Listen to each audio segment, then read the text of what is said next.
Hello all, welcome for the lecture of system programming. Today we will be discussing about process of construction of LR0 parsing table. Before going through this video, ensure that you are aware of concept of table driven parsers and algorithm used for LR parsing. You should be aware of algorithm of LR parser as all types of LR parser makes use of same algorithm. The only difference in all is just the construction of table which is referenced while parsing. Objective of this video is to be able to construct LR0 automata, to be able to construct parsing table using LR0 items for given input grammar, and to be able to apply checks for finding shift reduce and reduce kind of conflicts. Now key concept over here for construction of parsing table is to construct DFA from the input grammar to recognize viable prefixes by grouping items into sets.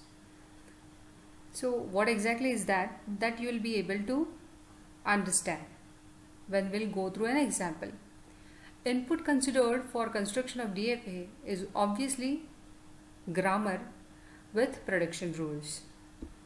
So LR0 items are used in LR0 parsing table construction, which is a production of G, that is grammar, considering dot at some position on the right hand side. Then one more thing is applied in all LR parsers is augmented grammar is used for parsing. So what is that augmented grammar? Augmented grammar G dash is added, one production rule is added to the given G, which is equal to G union S dash gives S, where this state is specifically added just to announce acceptance of an input by parser. Then closure I is calculated. So what exactly is the closure? If I is the set of items of grammar G, then I is one of the item out of the set of grammar in the G, then every item I is closure to that set I. If A gives alpha dot B beta belongs to closure I, if this kind of CFG is there in the I, closure of I, in that case after dot capital B, that is one symbol is there, and in your CFGs if this kind of rule, expansion of that particular symbol is there, here specifically B gives gamma is written, then that B gives gamma, that is B gives dot gamma should get added to I if it is already not there.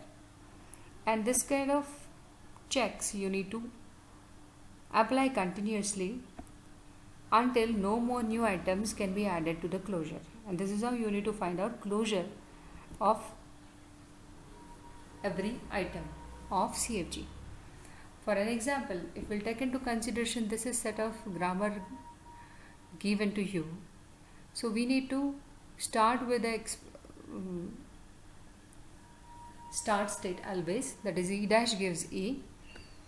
So if initially I is the set only with E dash gives dot E, in that case whatever CFGs are there which are giving expansion of E, all that will get added into the closure, that is E gives dot E plus T, E gives dot T. Now with respect to this particular CFG or production rule, the production rules which are there which are giving expansion of T will get added. So T gives these two things will get added, these two CFGs.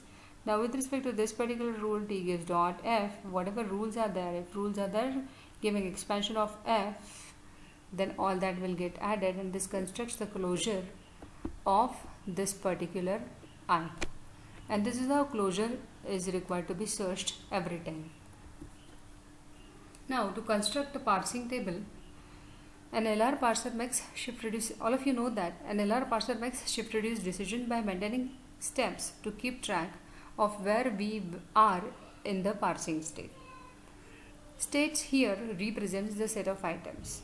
An LR0 item of a grammar G is a production of G with a dot at RHS. An item indicates how much of the production we have seen at a given point in the parsing process. So, one collection of sets of LR0 item is called the canonical LR0 collection, which provides the basis for constructing the deterministic finite automata that is used to make parsing decision, and that kind of automata is called as LR0 automata. Hence, each state of LR0 automata represents set of items in the canonical LR0 collection. So, for an example, if we'll take into consideration this grammar as gives capital A and as gives small a capital A or B, then first of all, the thing which will be done or applied for while construction of LR0 parsing table is augmented grammar S dash gives S will get added into this particular grammar, and then it will start construction of canonical states of LR0 items. So while starting, it will always start with S dash gives dot S.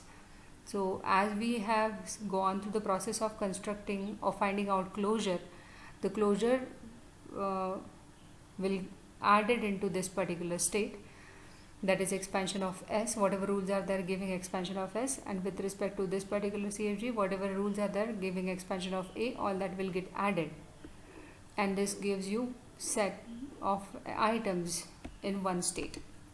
Now once a parser is in this state, either it may get capital S or capital A or small b.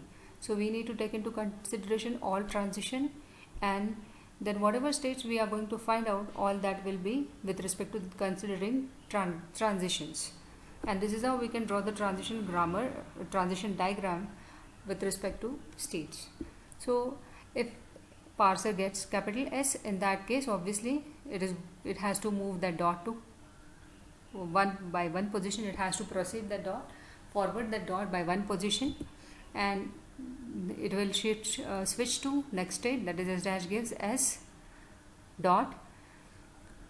Then next, if it gets capital A, in that case that dot will get moved to one position, that is S gives A dot A, and then closure will be searched with respect to this CFG. So closure will get added with respect to this CFG. Rules giving expansion of capital A will get added. Then if it gets small a, then whatever rule is considered with respect to small a dot will get forwarded by one position, and A gives small a dot A. This will be the state, and closure with respect to this state will be searched, and as capital A is there further after dot, the rules giving expansion of capital A will get added in the canonical collection or as a closure. And then if it gets small b, A gives B dot. This is how the state will be, or dot will be moved, and you will be, or parcel will move to next state. Okay, same kind of process will be applied, and the transition diagram you can construct here. Now these states wherein dot is at rightmost side, there is this one I1, I5, I6 and I4. All these states are called as final state. Okay, and basically this is the state of acceptance. All of you know that we have already discussed, because S dollar dot, here dollar is implicitly assumed because every input is going to be appended with dollar for this to indicate the end of input string. That is why dollar will be assumed. And once you construct these states, once you find out these states and transitions of the states, you need to number all the states, and all that are going to give you the number of rows in the parsing table. So as here number of states are 7, starting with 0, the row will be 0, 1, 2, 3, 4, 5, 6, and there are two parts in the table, action and go to. All of you know that, as we have discussed this in working of LR parser video. Actions always contain always contains the terminals which are there in the input, and or CFG, and go to always contains the symbols which are there in the CFGs. So how this table is constructed is, when you are in zero state, when parser is in 0 state and it gets small a. When it gets small a, it is going to switch to state 3. That is why here action written is shift to state 3. If it gets small b, it is supposed to shift to state 4. Okay, then if it gets capital A, now this is symbol, that is why the whatever is the state number it is supposed to move to, that will get added to go to part. So it will indicate go to state number 2. Similarly here, when it gets capital S, it will go to state 1. That is why 1 is written over here. Similarly, when it is going, it will be there in one state. So this is what is about the fields will be filled in the parsing table while constructing parsing table. So same process is repeated. Now I'll let you know about reduce action. So reduce is applied to the only final stage. So one of the final state over here is this one, I1. When it is in I1 state, it is expected to reduce with respect to rule number 0, but rule number 0 is used for acceptance. That is why here instead of reduce, action written is accept. Display string is accepted. With respect to with respect to this state I4, now it is expected to perform reduce action with respect to which rule? Now rules are numbered like 0, this is 1, this is 2, and this gives B is rule number 3. So with respect to this state, parser is expected to perform the reduce action with respect to rule number 3. That is why here R3 is written. So number over here indicates rule number which is to be used to perform reduce action, and for that parser is expected to maintain numbering of the CFGs. Similarly, for state 5, it is expected to perform reduction operation with respect to rule number 1. That is why it will, the thing is written in all columns of this particular state, in action of all columns of this particular state, that action R is written. Similarly for I6. So this is how the table will get constructed. Now in SLR or simple LR parsing is the construction from the grammar of LR0 automata. So simple LR parser can go with either LR0 collection or LR1 collection.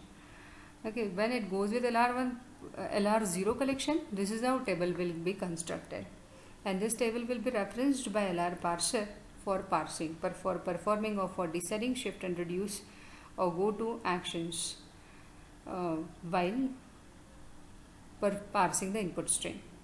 Then shift reduce decisions can be made by using, for example, suppose that the string of grammar symbol takes the LR0 automata from the start state 0 to some state j, then shift to next input symbol A if state G has the transition on A. Otherwise, we choose to reduce the item in the state J will tell us with which production the reduce action is to be performed. Same thing I have already explained you while construction of the table. Now this is okay, that this is how table will be constructed. But what if in the table you get this kind of entry? Obviously this kind of entry or these kind of entries are not allowed. There should be only one action which parser should be performing. The table should be giving only one action, unique action, unambiguous action I mean, to take. So there could be shift reduce and reduce kind of conflict which may occur. For that we need to apply a check while constructing table. If you get this kind of construct, obviously when you can get this kind of conflict is if you have constructed you are in the state A gives alpha dot. So here dot is at rightmost side, which indicates you are supposed to perform reduce action with respect to some rule, let's say rule number 2. So action which will get added under all the columns, all the terminal columns will be R2. So R2 will get added everywhere. But if simultaneously, because of whichever are canonical collection, whichever are the closure rules with this particular CFG, from that point of view, if the rule is written like if the transition of this state on B is given, in that case Obviously this indicates shift action as well, or in column B in the state 4. So that is why S4 you need to write over here, which will confuse the parser that exactly what to do. So this kind of conflict is called as SR conflict. Whereas if you are in state like the state number 4, wherein A gives alpha dot and B gives beta dot is the thing, which indicates there are two rules wherein dot is at rightmost side, which indicates you need to perform reduce action with respect to two different rules. Let's say rule number 1 and rule number 2. So that kind of conflict is called as reduce conflict, that is RR conflict. So exactly with respect to which rule the reduce action is to be performed, that should be very clearly specified to the parser. So this is what about the parser LR0 table construction. I hope you have understood and you have enjoyed the learning. Ensure that whatever objectives were mentioned, whether that are clear or not. Thank you.